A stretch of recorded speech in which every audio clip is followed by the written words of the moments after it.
Bonjour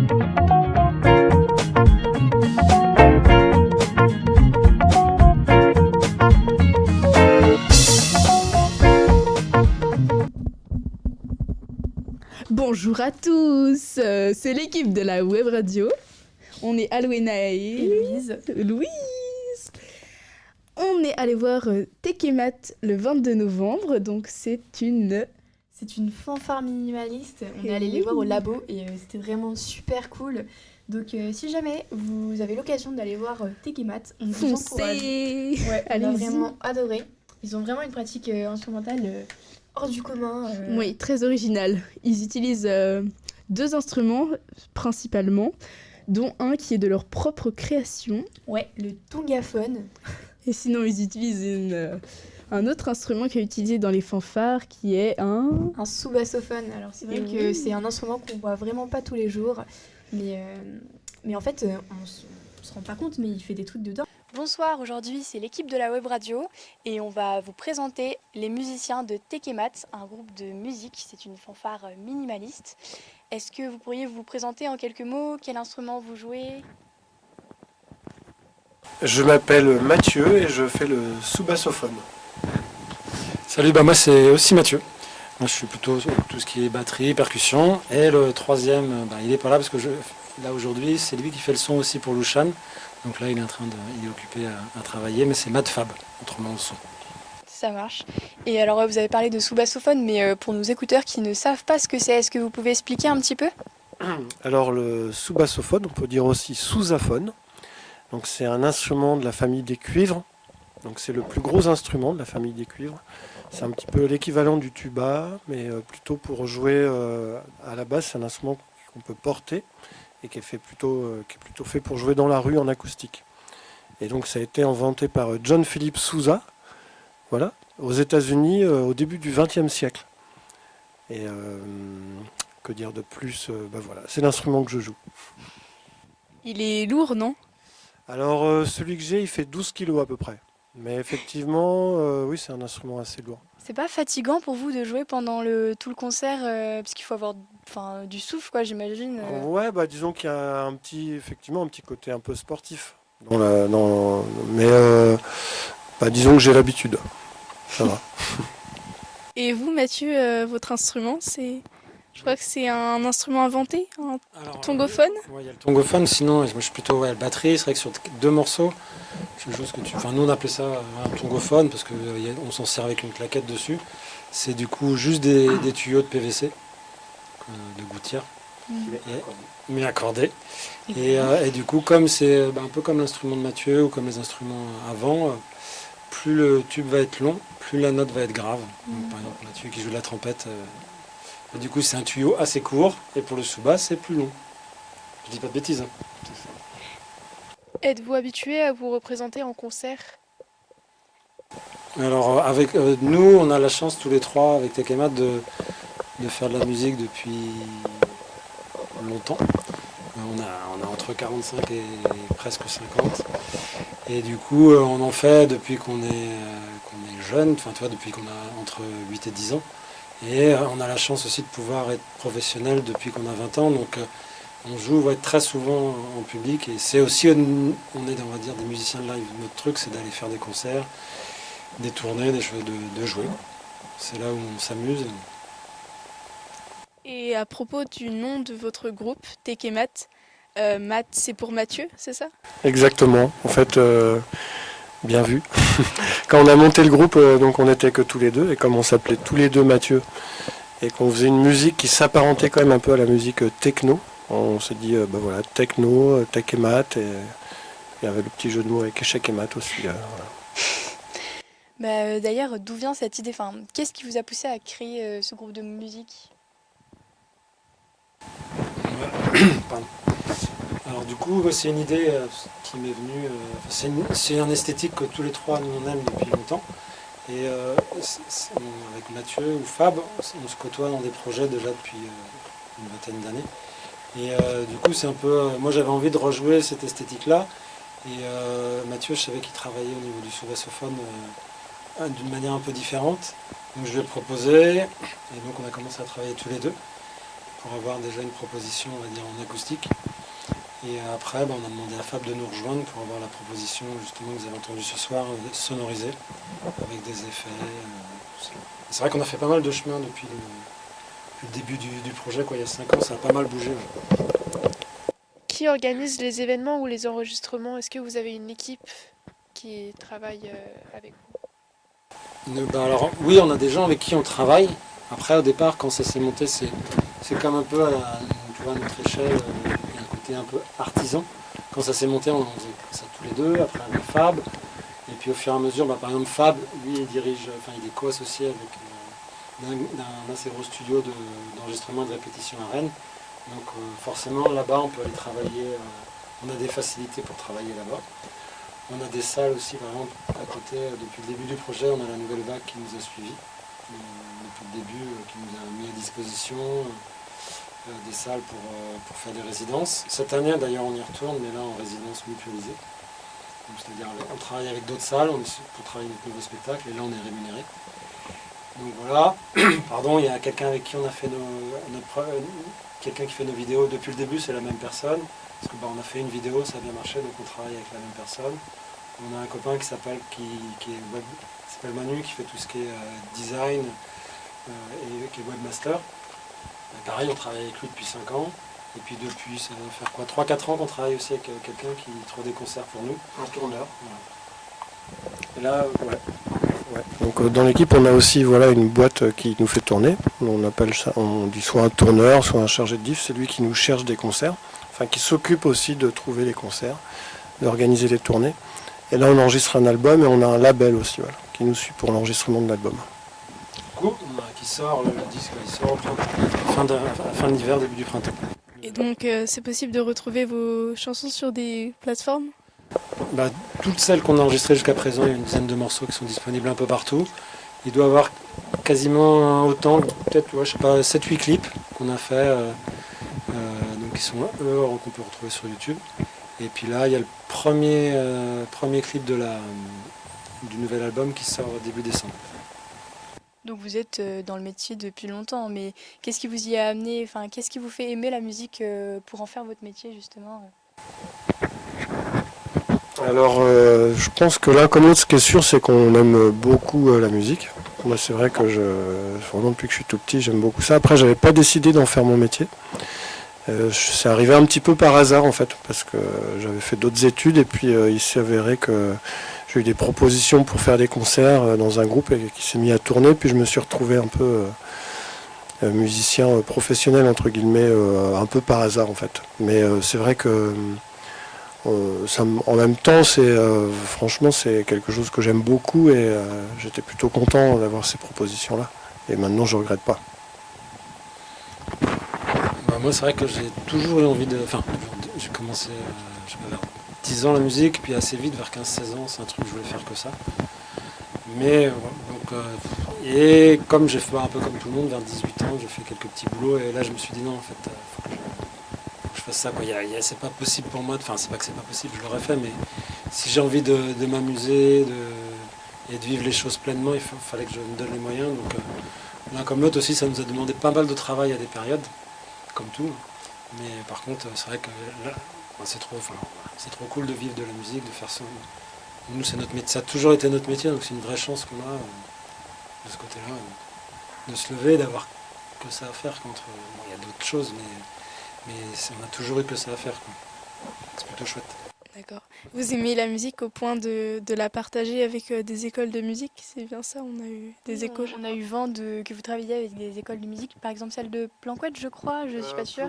Plouer, voilà. C'est l'antenne du kiosque, justement, donc le conservatoire de Dinan. Donc il y a des antennes dans différentes villes et nous on travaille avec la Graboté, donc c'est l'antenne qui est à Plouer, Plélin-Trigavou là.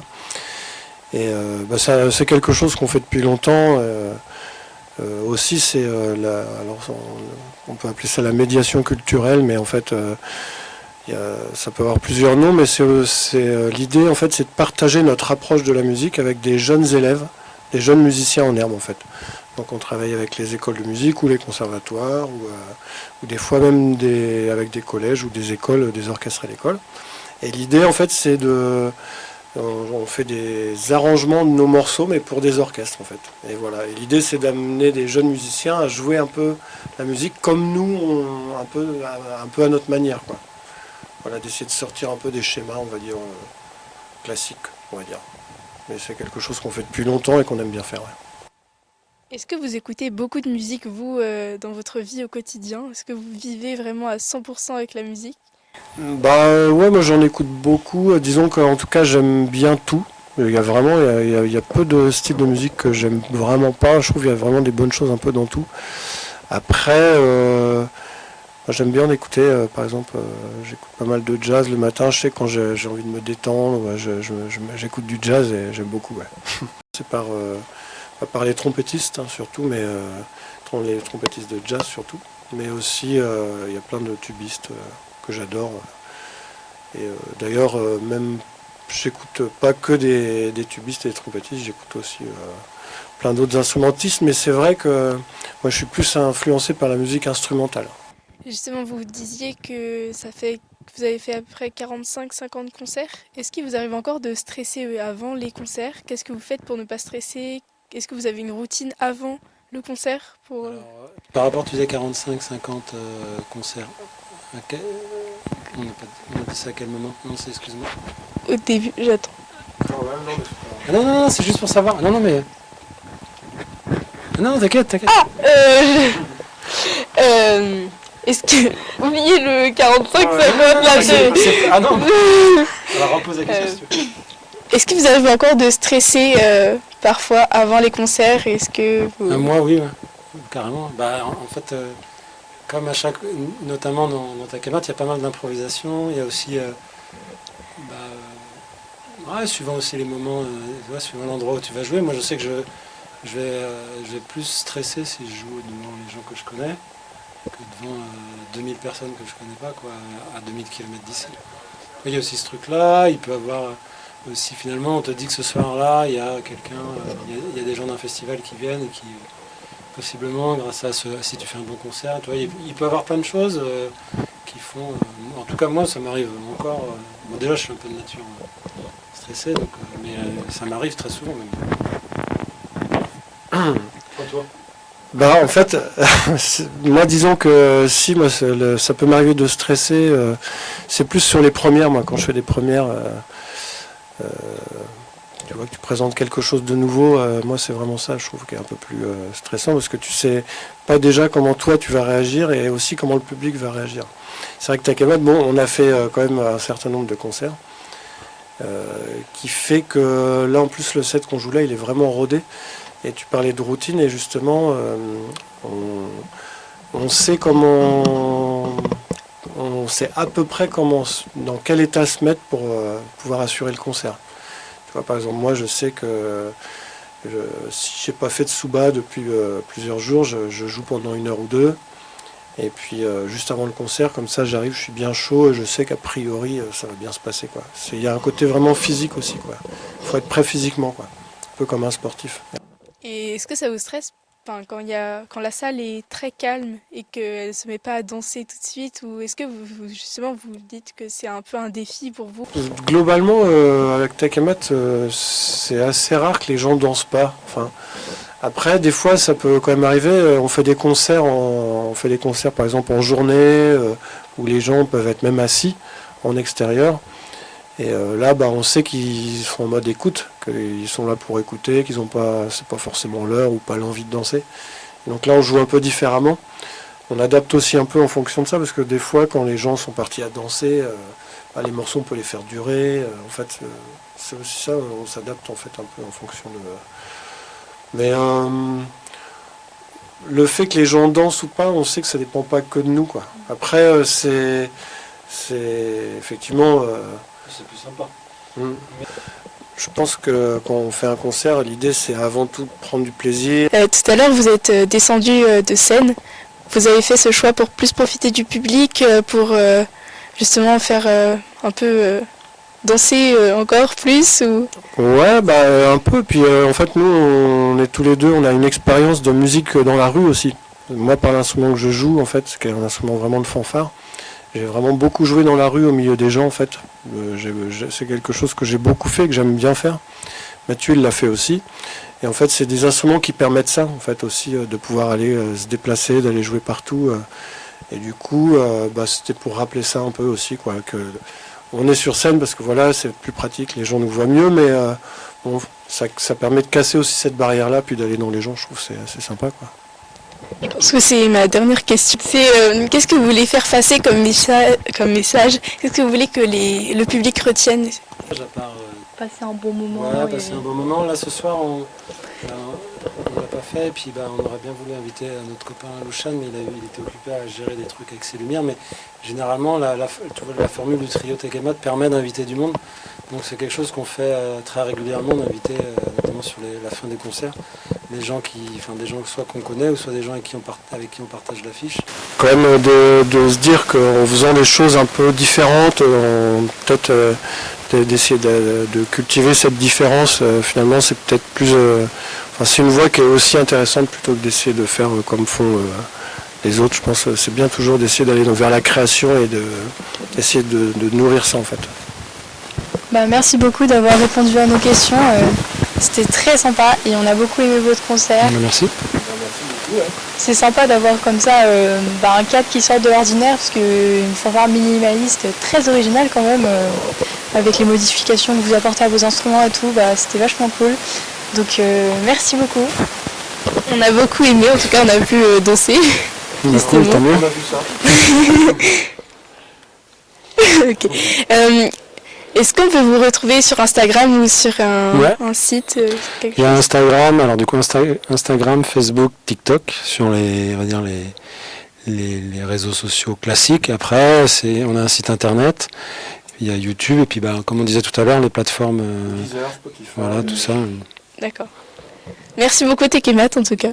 Merci à vous. Puis vous avez posé des questions. Découvrez à présent quelques moments du concert de Tekemat.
Merci d'avoir regardé cette vidéo. On vous laisse tout de suite avec le dernier clip de Tekemat. À bientôt dans une prochaine vidéo de la Web Radio.